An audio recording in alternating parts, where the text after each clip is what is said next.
Donc je m'appelle Stéphane Krief, je suis vétérinaire. On vient d'organiser un escape dog, donc c'est une chasse au trésor destinée aux enfants, mais où le chien est indispensable puisque c'est lui qui va aider l'enfant à trouver certaines énigmes.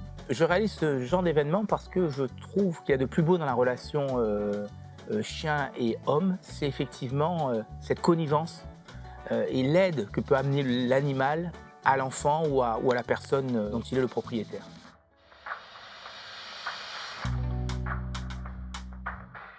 Donc c'est un événement qui a eu lieu en octobre 2022, qui a rassemblé quand même une quinzaine de chiens.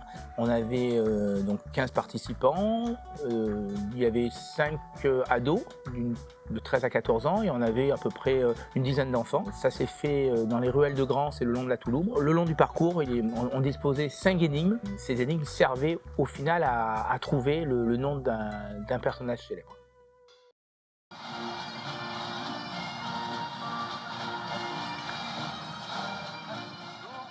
On avait déjà organisé un canicross qui était une épreuve uniquement sportive et uniquement chronométrée. Là, cette épreuve-là est aussi chronométrée, mais le chronométrage compte que pour 25% des points attribués. Oui, j'avais plutôt envie de mettre en avant le rôle du chien dans cette épreuve et comment le chien pouvait aider effectivement son propriétaire à trouver ses énigmes.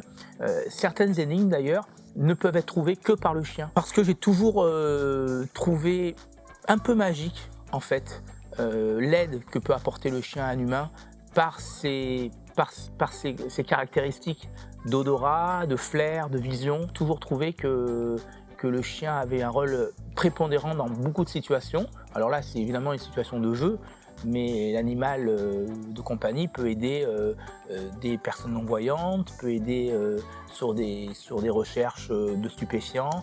Et il y a tout un domaine où on ne peut pas se passer du chien, malgré les technologies modernes.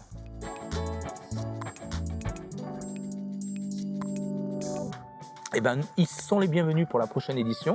Là, c'est un premier coup d'essai qui a été quand même un coup de maître puisqu'on a eu vraiment beaucoup de participants et tout le monde était enthousiaste.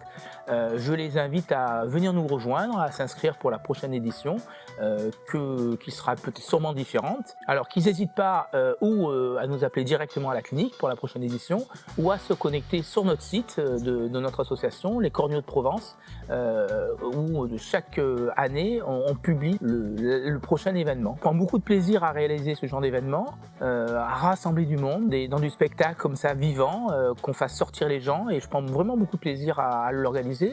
Voilà. Je remercie évidemment l'équipe de l'association qui m'aide pour cela.